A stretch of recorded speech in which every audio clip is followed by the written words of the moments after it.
Hello, I'm Sarah from South London Sling Library, and today I'd like to talk to you about using the Manduca First Carrier with a smaller baby who's not yet big enough to bend their knees comfortably over both sides of the seat. We're going to use the carrier today with the straps crossed behind you, but this carrier, one of the great things about this carrier is that we will also do rucksack style straps. Whether you use the cross straps or the rucksack style straps is just personal preference. So when I've done the other video with the rucksack style straps, I'll link it somewhere around here or in the description. So check that out as well. I would recommend, if you have a Manduca First, try both strap styles and see which you prefer. You know you've got a Manduca First if on the inside of your carrier you've got this extra newborn, integrated newborn seat, and on the outside of the carrier you've got some poppers. There's two, and then inside this zip there's a third one. If your carrier doesn't have those or doesn't have the integrated seat, then you've probably got a different Manduca carrier. By all means, send me photographs of the inside and the outside of the carrier, and I will tell you which Manduca carrier you've got. So what I'm going to do is I'm going to start with the waistband here. I've got the outside of the carrier against my body. I'm just going to flip that waistband in towards me, and I'm going to put this carrier around my natural waist. The clue's in the name, it's a waistband. I'm not going to put it around my hips, I'm just putting it around my natural waist, getting it clipped up and then tightening it like that. It doesn't need to be corset tight, you just want it tight enough so that the carrier's not going to move around as you're using it, as you're carrying your baby. I've got both of my shoulder straps completely unbuckled, so they're not done up at the sides, and I've got them nice and long, so that they're going to reach around my body as I cross them behind me. I'm then going to take this newborn seat and I'm going to just tuck it into the waistband, because what I'm going to do is sit down and lay my baby on my lap. I don't want the baby laying on that because I want to be able to get to it. So now I'm going to pick up my baby and I'm going to sit down so that I can show you how to pop the baby into the newborn seat. Okay, so I know you can't see me properly, but this is what we're looking at. So this is the important bit. I've got the carrier around my natural waist, pulled out across my lap. This is Jamie's, my newborn size demo doll. I'm just going to take this newborn seat part and tuck it just inside the waistband so that it's out of the way. And I'm going to take Jamie, my newborn, and I'm just going to support their bottom right into the crease of my lap. So their bottom is right against my body, and I'm going to lay them on the carrier. I can pull the carrier away and wiggle Jamie down if I need to. So Jamie's feet are kind of up here. What you'll tend to find is your newborn is either going to have their knees bent right up in front of them, or they're going to start to relax a little bit, open their hips and have their feet down to the sides here. Either is absolutely fine, but basically I've got Jamie laying on that, on the body of the carrier with their bottom right against my belly. I can then get hold of that newborn seat and I'm going to bring it up in front of Jamie, go under Jamie's arm, and if I just roll Jamie slightly to the side, bring the carrier round, I can take the edge of that newborn seat and I can do up the poppers on the outside of the carrier.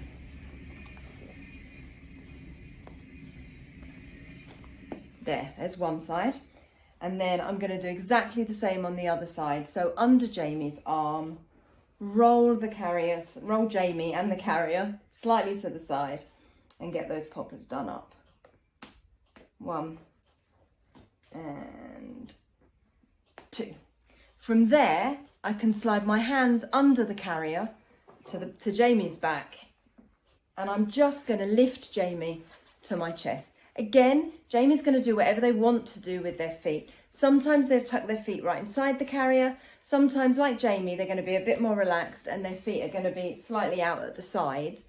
It's entirely their choice. The carrier comes nicely up to the nape of their neck, and from here I can stand up, and then I'm going to show you how to put the shoulder straps on.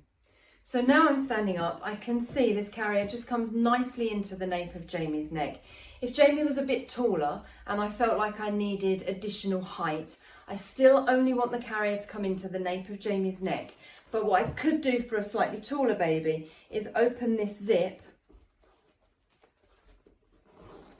and that gives you more height in the carrier. What I would then need to do is move the top popper on the seat, unbutton it from here, and then use that popper there. And you can do that on both sides, but you don't want the carrier to come up over your baby's head. So Jamie very much still needs it just on with the zip closed. Tuck that back in, Jamie. But if your baby is taller than Jamie, then yes, you might feel like you need to open that zip and use the hidden popper that's inside that extra panel. So now I'm going to take my shoulder straps and I'm going to just pop them over my shoulders. I'm going to have a hand on Jamie at all times because they're not secure yet. I haven't done them up. Although I can feel some of the weight being taken by the waistband already, what this hand is doing is stopping Jamie from falling away from me. So with those shoulder straps over my shoulders, I have a free hand. I can take that free hand through the small of my back.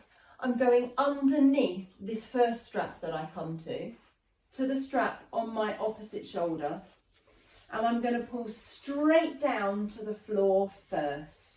If you just grab hold of this strap and pull it around, what happens is it comes up into your neck muscles, and you're really not going to want that. So by pulling straight down to the floor first, you anchor it out here on the bony part of your shoulder. Keep the tension on that strap and pull it low around your body and up to the buckle at the side here. I can then get my buckle clipped in. I can pull backwards to tighten that strap, but I can also use just in front of the plastic buckle there, I have another little section of strap. I can pull forwards to tighten as well. The forwards pull is often a slightly easier action. So what I would say is when this really comes into its own is if you know that you've got the carrier on, you're taking it off and you know you're going to be putting it back on again, leave this back strap, the pull backwards one, alone, and just loosen that front one to take the carrier off, because then when you put it on next time, you just clip in and pull forwards and you're done. So I'm going to swap the hands supporting Jamie. I'm going to take my new free hand through the small of my back to the strap on my opposite shoulder, pull straight down to the floor first, then low around my body and up to the buckle where I can plug in, pull backwards to tighten, and then pull forwards. And there's Jamie, comfortably seated. They can choose to have their feet inside or outside. Jamie's very relaxed and is going to just bring their feet out. If I slide my hand under Jamie's leg there, I can feel that there's some space under Jamie's bottom, and that's what that newborn seat does. It lifts Jamie out of the bottom of the carrier and allows them to bend their knees so they're not having their legs forced straight out by the edges of the carrier. I've got this space under their legs. So if they want to bring their legs out or they want to bend their knees and have their feet inside the carrier, that's fine. As long as their feet aren't inside the waistband or under their bottom, so that you don't want their weight on their feet, and they're not uncomfortably trapped between Jamie and I, and everything else is absolutely fine. The safety guidelines when it comes to the Manduca First are exactly the same as every other sling and baby carrier. The word to remember when you're thinking about safety is TICS. The T stands for tight. You want the baby to be as tightly held against you as if you were holding them in your arms. So you can put a hand on the back of the baby's head, do a little dip forward and not feel their body weight pull away from you. The I stands for in view. I should be able to see Jamie's face without opening any fabric or moving any straps or anything like that.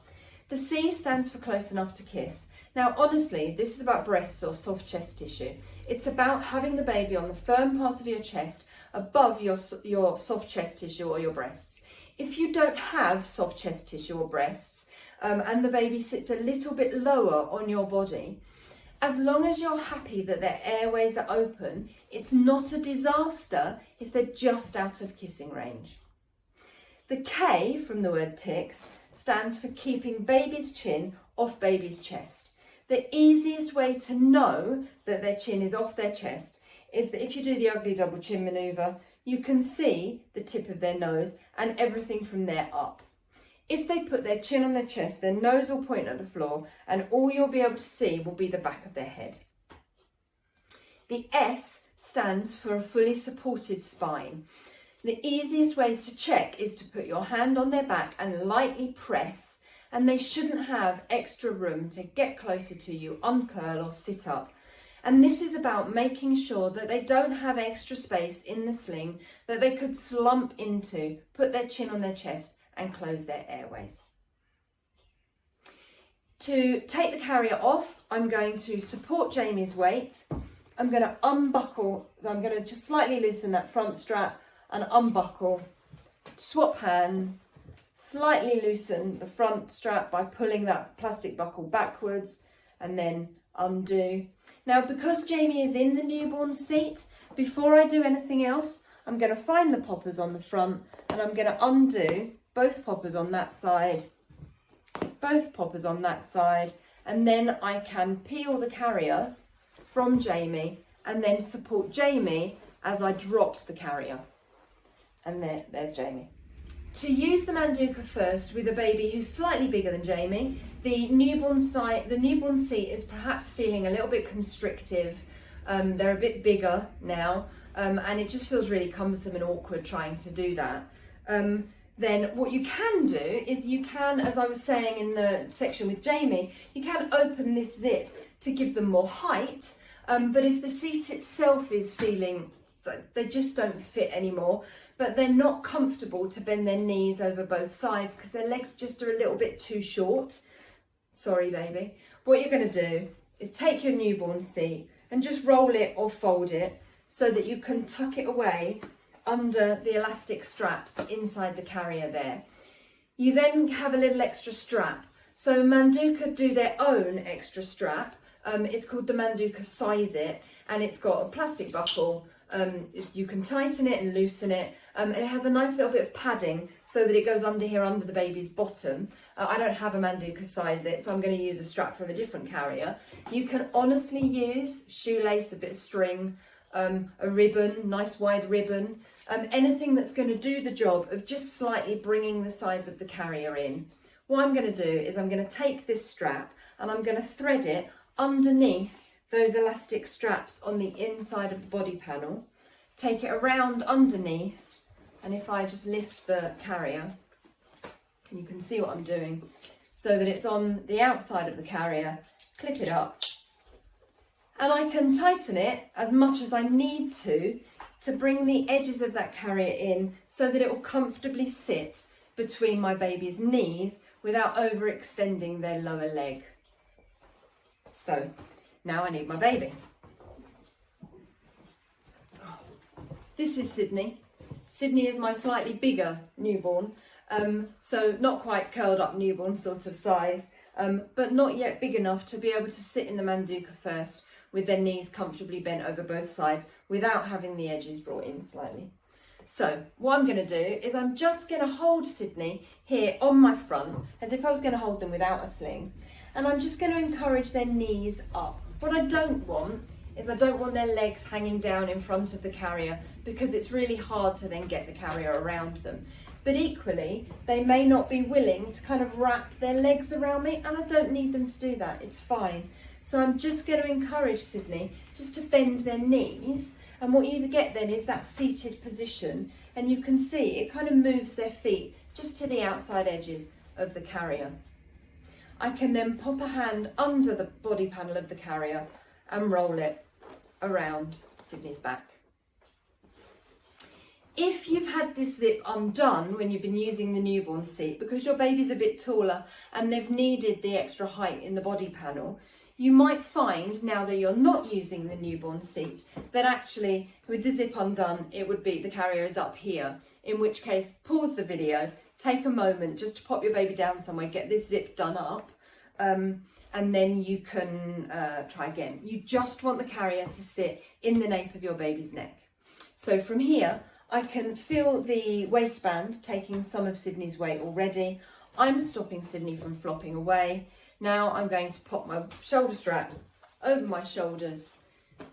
And again, just supporting Sydney with one hand, I can use my free hand through the small of my back under this first strap to the strap on my opposite shoulder, pull down to the floor, lower around my body and up to the buckle at the side here. I can then pull backwards to tighten, and then just in front of that plastic buckle I've got a strap that I can pull forwards, which is often a slightly easier action. I can then swap the supporting hand, pull straight down to the floor first, bring that strap low around my body to the buckle at the front, clip in, pull backwards to tighten, and then pull forwards. And that's Sydney, nice and comfortable. Their knees are comfortably bent over both sides of the carrier. Their lower legs are not overextended. They've got free movement in their lower legs. This strap, I can then, as Sydney grows, I can make it a little bit looser and just pull that carrier out into the backs of Sydney's knees as they grow. And then eventually what you'll find is they just don't need it. They're big enough to sit in the carrier on its widest size setting. And there's a different video showing you how to do that. To take it off when Sydney's in it, I'm basically just reversing the process. So support Sydney with one hand, undo, swap the supporting hand, unbuckle, and then peel the carrier.